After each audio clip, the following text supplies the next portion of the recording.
Welcome to Sudhi's kitchen. நம்ம இன்றைக்கி பார்க்க போகிறது தேங்காய் பால் வச்சு ஒரு மசாலா பால் பண்ண போகிறோம். ஸோ நார்மலாக நம்ம கவு மில்க் வச்சு தான் மசாலா பால் பண்ணுவோம். இது ஒரு டிஃப்ரெண்ட்டான வேர்ஷன்.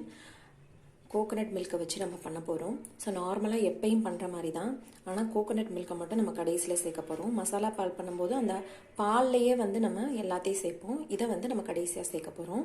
இதுக்கு நான் மிளகு ஒரு 1/4 டீஸ்பூன் அளவு எடுத்திருக்கேன். 2 ஏலக்காய், 2 கிராம்பு, ஒரு சின்ன அளவு பட்டை, அப்புறமா வெல்லம், தேங்காய் பால், இவ்வளோ தான். கொஞ்சமாக மஞ்சப்பொடி எடுத்துக்கலாம். ஸோ இவ்வளோ தான், ஈஸியாக செஞ்சிடலாம். ஸோ நம்ம இப்போ என்ன பண்ண போகிறோம்னா, இதை எல்லாத்தையும் நல்லா பொடிச்சு எடுத்துக்க போகிறோம். பொடிச்சு எடுத்துட்டு தண்ணியில் கொதிக்கிற தண்ணியில் வெல்லம் இது எல்லாத்தையும் சேர்த்து நல்லா கொதிக்க வச்சு வற்ற வச்சுட்டு அதுக்கப்புறமா கடைசியில் தேங்காய் பால் சேர்க்க போகிறோம். ஃபஸ்ட்டு இதை இடித்து எடுத்து வச்சுக்கலாம். இதை பாருங்கள், நான் பொடிச்சு வச்சுட்டேன். ஒரு 1-2 தான் பொடிச்சிருக்கேன். இப்போ தண்ணி இங்கே கொதிச்சிட்ருக்கு. இதுலேயே வெல்லமும் போட்டுடலாம். அந்த வெல்லத்தோடையே நம்ம இதையும் போட்டுடலாம். இதை நல்லா கொதிச்சு வற்றணும். வற்றினதுக்கப்புறம் தான் நம்ம தேங்காய் பால் சேர்க்க போகிறோம். இப்போ இது நல்லா கொதிச்சிட்ருக்கு. இது கொதிக்கிறது மட்டும் இல்லாமல் நல்லா வற்றினாதான் இந்த ஏலக்காய், மிளகு இதனுடைய எசன்ஸ் எல்லாமே இதில் இறங்கும். ஏன்னா நம்ம பாலை கொதிக்க விட போகிறதில்ல, அதனால் இதை வற்ற விட்டுறலாம். ஸோ மாட்டுப்பாலை யூஸ் பண்ணி இந்த மசாலா பால் செய்கிறத விட இதை வச்சு கோகோனட் மில்க்கை வச்சு செய்யும்போது கோகோனட் மில்கோடைய சத்துக்கள் எல்லாமே குழந்தைங்களுக்கு கிடைக்கும். இன்னொன்று, இது ஒரு டிஃப்ரெண்ட்டான ரெசிபியாகவும் இருக்கும். குழந்தைங்களுக்கு நார்மலாக தேங்காய் பால் கொடுத்து குடிக்க சொன்னாலும் குடிக்க மாட்டாங்க. இந்த மாதிரி நீங்கள் செஞ்சு கொடுக்கும்போது அந்த மஞ்சளுடைய ஆன்டி ஆக்சிடென்ட் ப்ராப்பர்ட்டிஸ் எல்லாமே நமக்கு ஈஸியாக கிடைக்கும். ஸோ இது சளி இருக்கும்போது, நார்மலாக மசாலா பால், இந்த மஞ்சப்பால் எல்லாமே சளி இருக்கும்போது தான் நிறைய குடிப்போம். அதே மாதிரி நீங்கள் சளி காய்ச்சல் இருக்கும்போது இதை நீங்கள் எடுத்துக்கலாம். நல்லா டைஜஸ்ட் ஆகும். குழந்தைங்களுக்கு ஸ்நாக்ஸுக்கு பதிலாக நம்ம ஏதோ ஒரு ஜூஸ் கொடுக்கறதுக்கு பதிலாக இந்த மாதிரி ஒரு நாள் பண்ணி கொடுக்கலாம். அவங்களும் விரும்பி குடிப்பாங்க. இது வற்றிக்கிட்டே இருக்கட்டும்.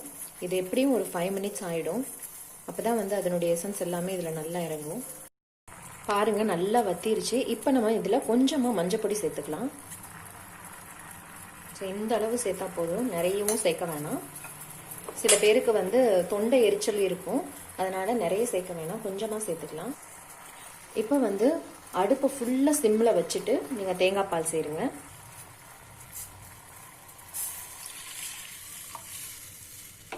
அவ்வளோதான். இது ஒரு கொதி வந்தால் போதும், நம்ம இறக்கிடலாம். ஏன்னா இது இல்லைன்னா திரிஞ்சிரும் பால். ஸோ இதை ஜாக்கிரதையாக பார்த்துக்கணும். கொஞ்சம் விட்டாலும் இது திரிஞ்சிரும்.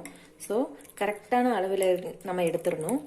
ஒரு லேசாக சூடானா போதும், அதை நம்ம ஃபில்டர் பண்ணி நம்ம ஊற்றிடலாம் கிளாஸில். அவ்வளோதான், ஆஃப் பண்ணியாச்சு. பாருங்கள், இந்த சுற்றியும் நுரக்கட்டுது பாருங்களா, அதுவே போதும். அவ்வளோதான். இதை நம்ம ஃபில்டர் பண்ணி நம்ம கிளாஸில் ஊற்றிடலாம். இப்போ நான் இதை ஃபில்டர் பண்ணி ஊற்றிட்டேன். இப்போ நம்ம கிளாஸில் ஊற்றி சர்வ் பண்ணிடலாம். ஸோ பாருங்கள், ஊற்றியாச்சு. இதில் மேலே நட்ஸ் போடணுன்னாலும் போட்டுக்கலாம். இதில் நீங்கள் சர்க்கரையும் போட்டு செஞ்சுக்கலாம். இந்த கருப்பட்டி, வெல்லம் இதுக்கு பதிலாக நீங்கள் சர்க்கரையும் போட்டு செஞ்சுக்கலாம். நாட்டு சர்க்கரை கூட போட்டுக்கலாம், எது வேணால் போட்டுக்கலாம், அது உங்களோட விருப்பம். ஸோ இது கோகோனட் மில்க், அந்த கோகோனட்டுடைய ஃப்ளேவரில் ஒரு மசாலா பால் ரெடி ஆகிடுச்சு. அந்த ஸ்பைசஸும் ப்ளஸ் இந்த கோகோனட் மில்கோடைய ஃப்ளேவரும் அவ்வளோ அருமையாக இருக்குது. நீங்களும் செஞ்சு பாருங்கள். எப்படி இருந்துச்சுன்னு கமெண்ட் செக்ஷனில் கமெண்ட் பண்ணுங்கள். உங்களுக்கு இந்த வீடியோ பிடிச்சிருந்தானா என்னோட சேனலை சப்ஸ்கிரைப் பண்ணுங்கள், லைக் பண்ணுங்கள், ஷேர் பண்ணுங்கள், கமெண்ட் பண்ணுங்கள்.